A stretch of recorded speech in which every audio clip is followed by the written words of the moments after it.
Жасалма документтер менен менчикке чыгарып кеткен жеринен мынакей биз документтердин баардыгын алып чыгып, бүгүнкү күндө толугу менен ал жер кайра муниципалдык менчик катары ошол үй бүлөлүк дарыгерлер тобуна өткөрүлүп берилди. Эмне үчүн ушул райондук деңгээлде комиссия түзүп ушундай иштерди текшерип атабыз. Бул бир гана Алиянаров айыл өкмөтүнө тиешелүү эмес. Буга чейин социалдык тармактын колдонуучулары, Ош облусунун тургундары абдан жакшы билет. Биз ушул камералар менен барып ачык түрдө эч кандай эч кимге эч нерсени жашырбай ачык тартып ачык көрсөтүп келгенбиз. Мыйзам бузуу болгон жердин бүт бардыгындагы мыйзам бузууларды ачыкка чыгарып, ким мыйзамды бузса ошого карата жазасын тартып келишкен.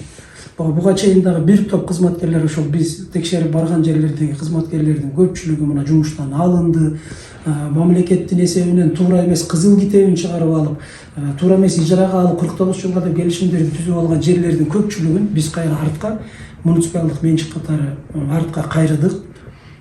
Буга мисал мына Өзгөн районундагы Кароол айыл өкмөтүндө 1 гектар 10 соту жерди ушул мен ошол жердеги ФАПка жана үй бүлөлүк дарыгерлер тобуна тиешелүү жери болгон. Ошону жасалма документтер менен менчикке чыгарып кеткен жеринен мынакей биз документтердин баардыгын алып чыгып, бүгүнкү күндө толугу менен ал жер кайра муниципалдык менчик катары ошол үй бүлөлүк дарыгерлер тобуна өткөрүлүп берилди. Мындан тышкары Ноокат районундагы Көк Жар айыл өкмөтүндөгү мектептин тегерегинде өтүп кеткен жерлер бүт бардыгы баanya курулуп кеткен кээ бир жерлерин тосуп кармап алышкан жеке жарандар мына бүгүн барып сүйлөшүүлөрдү жүргүзүп, бүт документтерин көтөрүп чыгып, архивтерден алып чыгып документтерди мыйзамдуу ордуна келтирип, мына мамлекеттик менчигине, мындай кылганда муниципалдык менчикке кайрылып берилди жерлердин баардыгы.